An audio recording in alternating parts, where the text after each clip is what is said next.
We are not only human beings, we are human doings. Mankind loves action. When we marry, we say, "I do."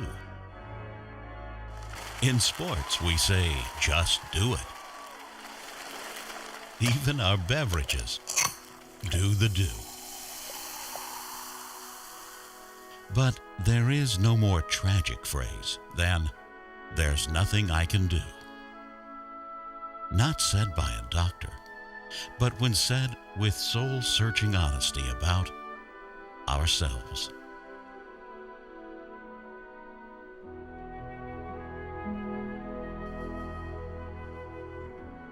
It is not right that human beings crawl on the ground all their lives. Through no fault of their own, they got polio, which they didn't ask for. They stepped on a landmine, which they didn't plant. They were in an accident, which they didn't cause. These people who can't walk have no future, they have no life. They're scorned by society. If they go out, they're spit upon, they're kicked, and they just don't have a life. I was a missionary in Africa 33 years. The last 10 years in the Congo, we counted over 5,000 people around us couldn't walk, and they were all out in the dirt where a wheelchair couldn't go. And we thought, for the least of these that Jesus talked about, we ought to be doing something about that. He said, "Mel, there's one more thing we need. I hate to ask, but there's one more thing we need." See, war was going on in Zaire. It was a terrible mess. He said, "We need a hand-cranked, three-wheeled wheelchair, sturdily built, with hauling capacity. When the line of human need crosses the line of our ability to respond." The minute he said we need these, my gut told me, "Mel, you could do that. You could do that." This is simple technology. Use the term simple technology. It means something. It means the simplest way to arrive at something that's worthwhile doing. That simple technology became the PET, which stands for Personal Energy Transportation. And the need for pets is great. Worldwide, some 20 million people are effectively immobile, crawling on their hands and knees every single day. As of 2016, more than 58,000 pets have been shipped by 23 affiliates to more than 103 countries. The pets are built by volunteers, and they are given free of charge to those most in need in areas outside the U.S. About half of those, rough guess, their legs don't work, but their arms do. They have the strength to crank a pet. Now the other half, legs don't work and their arms don't either, enough to crank a pet.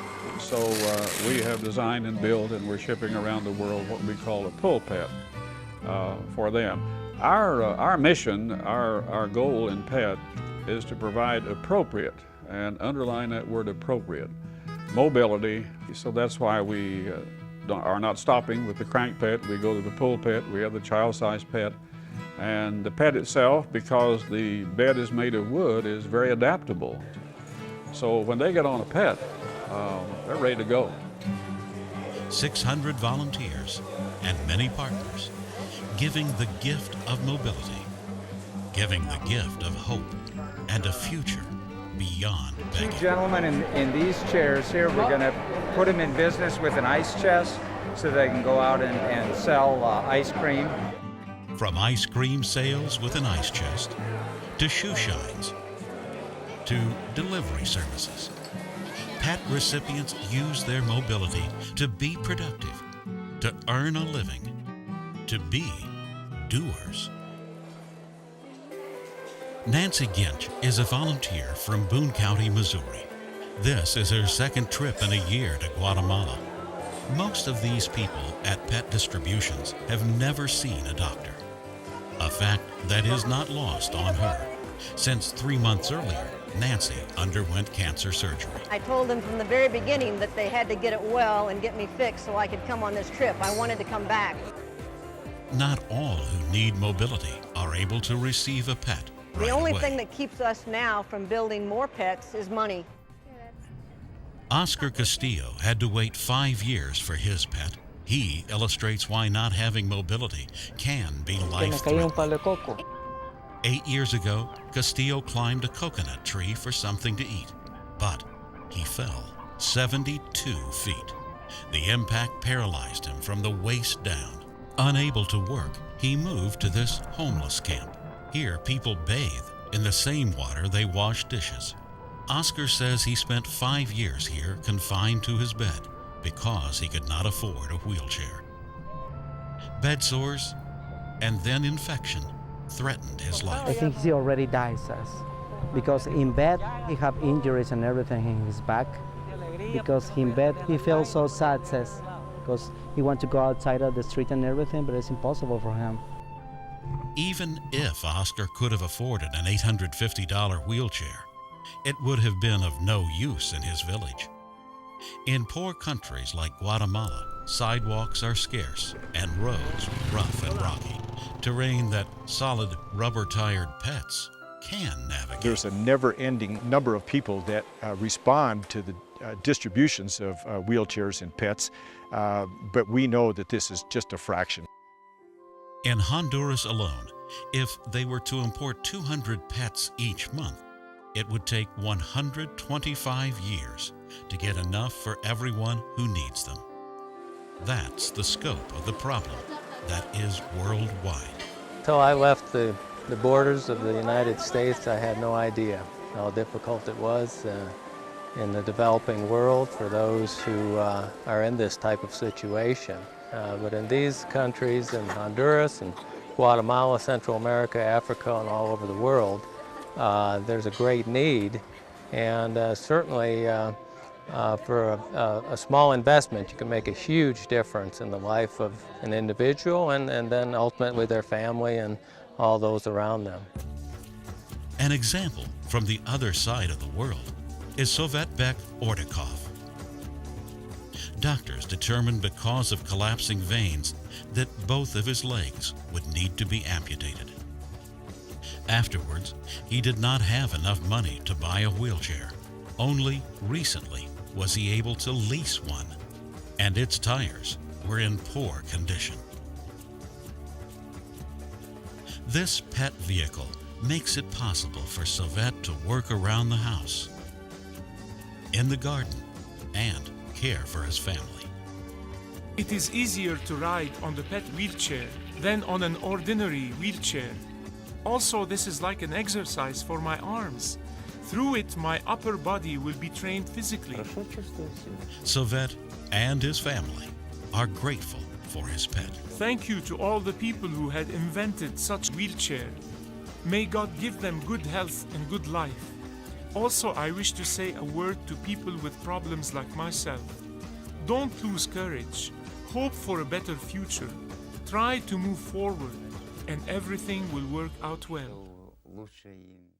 Getting an accurate count of those who need pets is difficult, especially with children. Many times they are hidden away in shame. We work in community-based rehabilitation projects. So we go to the community, we talk with the community, and we try to find the children with disabilities. If we see them, normally they are in their bed. They are just put away. Many times they are still hidden.